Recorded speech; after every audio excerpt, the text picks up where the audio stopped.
Hello guys, welcome to my YouTube channel. It's me, Alfie, and I'm back again with another content.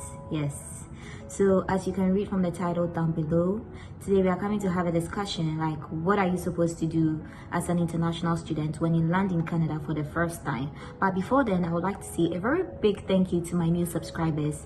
Thank you very much, and you're welcome to a new family. And to my old subs, as usual, you're not just here, you are inside, like you are inside.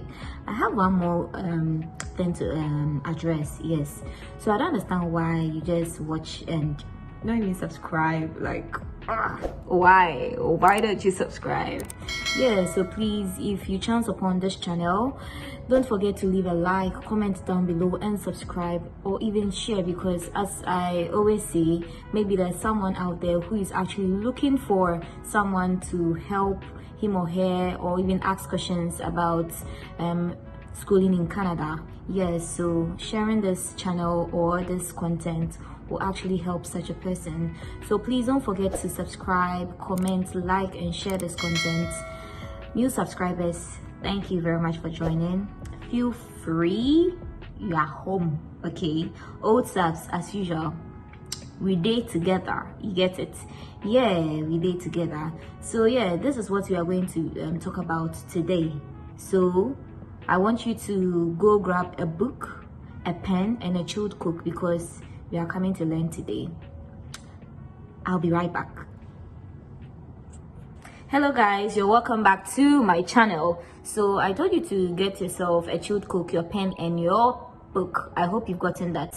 Yeah, I didn't find any coke to drink, so Charlie, I think I have to just sip my own water like that. Give me a minute, please. You have to stay hydrated, it's very important.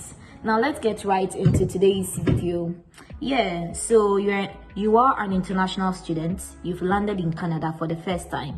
You are at the airport, you don't have any relative here. Please listen to me. So once you land at the airport, you will be directed to the immigration section. What are you going to do at the immigration section? I don't know if you've heard of a study permit. Yes, that is where you get your study permit. Mind you, study permit is different from a visa. Your visa can expire, but you would have your study permit active. You get it? And if your visa expires, you cannot go back to your home country unless you apply for a new visa, and yeah, you can go in and out. So someone's visa can be expired, but the person is allowed to stay in Canada to study once the person has renewed his or her study permits. Yes, so the immigration section, that is where you're going to get your study permits. On the study permits, you have your name, your UCI number, your the school you're attending, the program you'll be offering, the length of the program. Yeah, so basically anything about concerning your education, yeah, and your personal profile is on the study permits. And the study permits, it's the immigration officer is also going to give you, I mean, he can choose to give you the number of, based on the number of length or the program, I mean, of your program. Yes, the immigration officer can look at it and give you whatever he feels like giving you. So when it expires, you just have to renew it, and it comes with a fee. And I think I'll be giving you I'll just make a video about how to extend your study permit when it expires. Yeah, so at the immigration section, you get your study permit, and mind you, when you are coming in, you are supposed to have your, wherever you be staying, the address, you should have it off head. If you are going to live with somebody, to the person's name, I mean, all those things, because there are some immigration officers who are going to ask you a lot of questions. The reason you are coming, blah blah blah blah blah. It depends on whoever you get. But the important thing is you will be directed to get your study permits. And on the study permits too, that is on that sheet, or that is just like a paper. Yeah, so on that paper, they are going to tell you if you will be allowed to work in Canada. So sometimes you be like allowed to work on or off campus. Make sure that statement, I think I will find the right statement on that paper, and I'll put it here for you. Make sure this particular statement or sentence is on the paper, because if it's not on it and you go outside and you start working, I think you're going to be in trouble. Like, yeah, so once you get that paper, make sure your name and everything is intact before you leave outside the airport. Please make sure everything is intact. You get it? Yeah, so you've gotten your study permit. What next? You've gone home. So another thing, or another important thing that you're supposed to get is your phone number. Sorry if I'm looking at this side, because I wrote it down here, and you know, if you see me looking at this side, like, I'm just trying to look at it and tell you. Yeah, so the next thing you're supposed to get is a SIM card or a phone number, a Canadian phone number.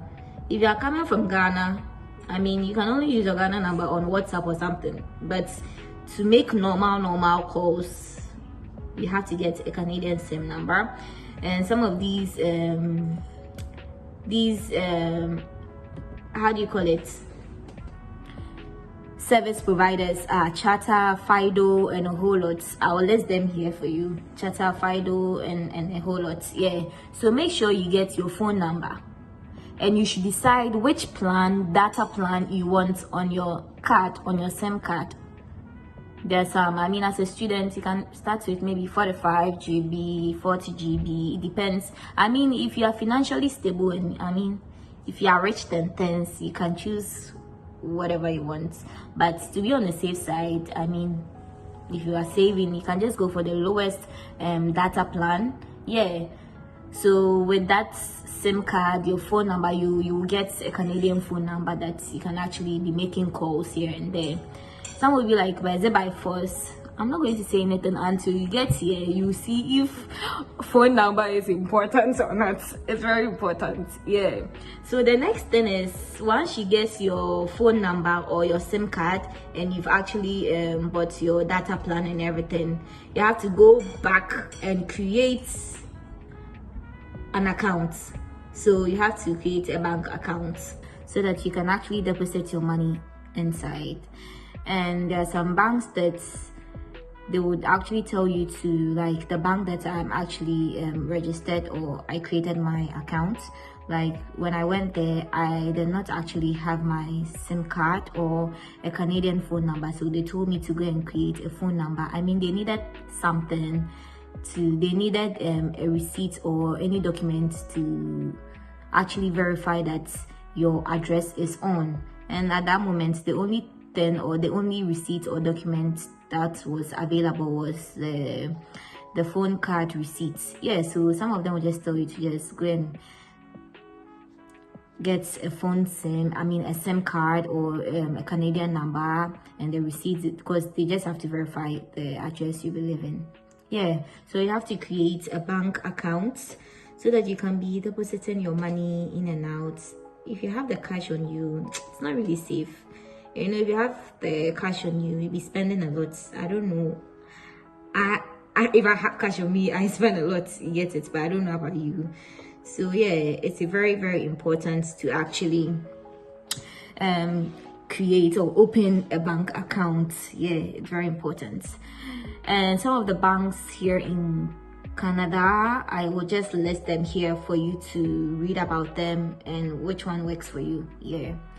So the next thing that you have to do after creating or opening a bank account is to get your SIN number. Mind you, you cannot get a SIN number if you don't have a bank account. It's very, very important. Yes, very, very important. You have to make sure you have it. I mean, you cannot create a SIN, or you cannot get a SIN number if you don't have your study permits and your bank accounts. The important thing is the study permits. Yeah, that is why I'm just telling you in order. You get your study permits, you get a phone SIM or a SIM card, then you create your bank account, Once you're done, then you just proceed to getting your SIN number. What is SIN number? So SIN number is just social insurance number. It's just like an identification number, something like that. Yeah, and it's very, very important, especially if it was stated on your study permit that you're allowed to work in Canada. Every employee, I mean, yeah, your employee, once you start working, your employee is supposed to get your SIN number. And mind you, you are not supposed to share your SIN number with anybody. So if you get your SIN number and someone tells you, other than if it's not your employer at work and any other person is asking for your SIN number, please don't give it to anybody. You get it? Because your SIN number is like your identification number. Is very, very special. You get it? Yeah, so you're supposed to get a SIN number. Sometimes you just go online, Service Canada. Yes, Service Canada. Then you register. They are going to, I mean, they will call you anytime at all during the week, then to confirm that, yeah, it was showing on their website that you want to book an appointment for a SIN number or something. So they'll just tell you when to come in. But right now they are doing online. You can even apply for it online. Yeah, can apply for it online. That's the best thing because of COVID. Yeah, so you just have to apply for it online. Yeah, so once you get your SIN number, I mean, you can start working and all these things. Yeah, so after getting your SIN number, I think another important thing is to get a student ID card. You get it? And that one, I think once you start going to in-person class or when you go to campus, the registration, I mean the registry, they are going to give it to you or something. Yeah, your student identification card is very, very important. I mean, something that shows that, yes, indeed, aside the study permit, something that shows that you are indeed a student of maybe York University, you're a student of Ryerson, you're a student of Memorial, all these things. Yeah, it's very, very important. And you know, these students ID cards, it gives you they have discounts on them. Like once you have a student ID card, sometimes when you're buying something, you can even get discounts. You can even use the library, you can use some of the facilities or the amenities on campus. So without a student ID card, you won't be able to do that. So another important thing that you're supposed to get is the student identification card. I mean, depending on wherever you are schooling. Yeah.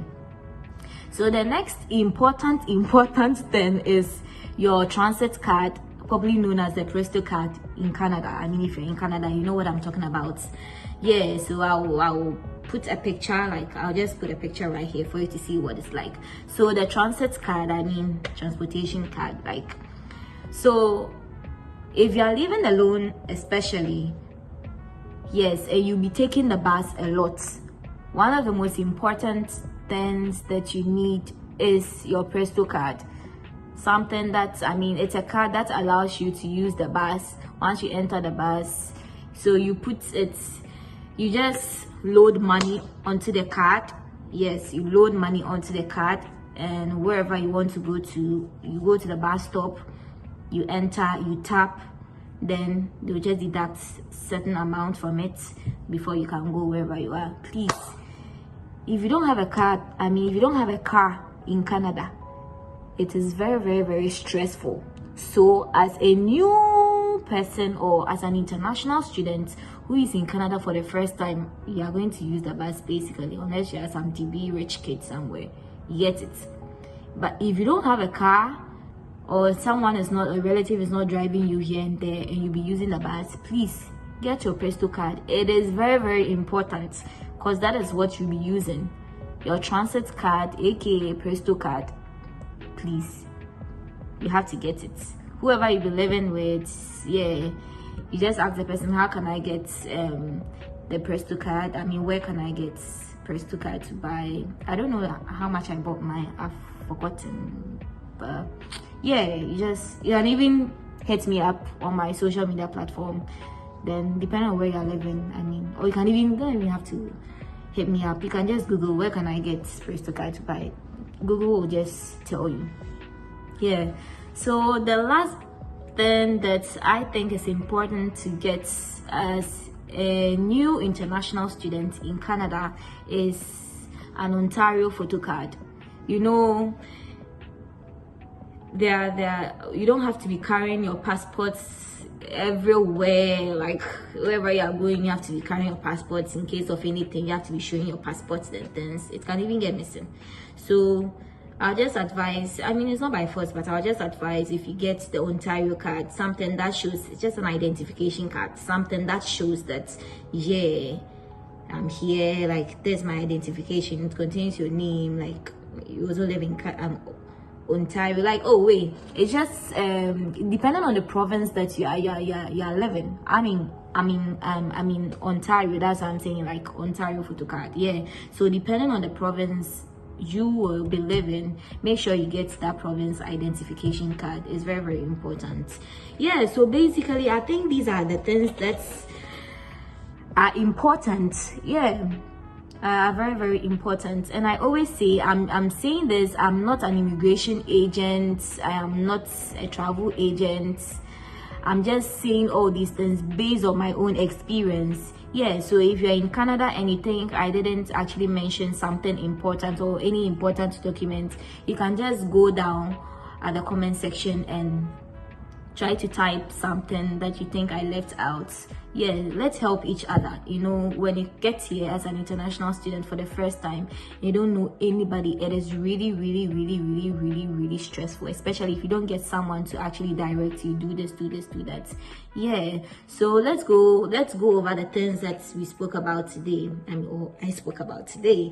So first of all, you have to make sure you get your study permit before you even come out from the airports. You have to get a phone number or a SIM card. You have to create a bank account.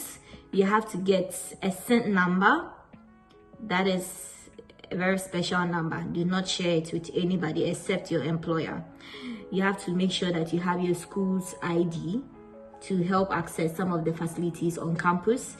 You have to get your transit card, aka your Presto card. Yes, and your province identification card. Yeah, so basically these are some of the important things that you need once you land in Canada for the first time. Yeah, if you have any question at all, don't forget, don't just hesitate to just slide into my DM, and I'll be very, very glad to help you with your questions and all that. Yeah, so you should anticipate for my next video. Yeah, stick and stay as usual. We only live once. YOLO, max up, and just once you're able to go through this procedure, I think you are going to have a very smooth transition from wherever you're coming from to Canada.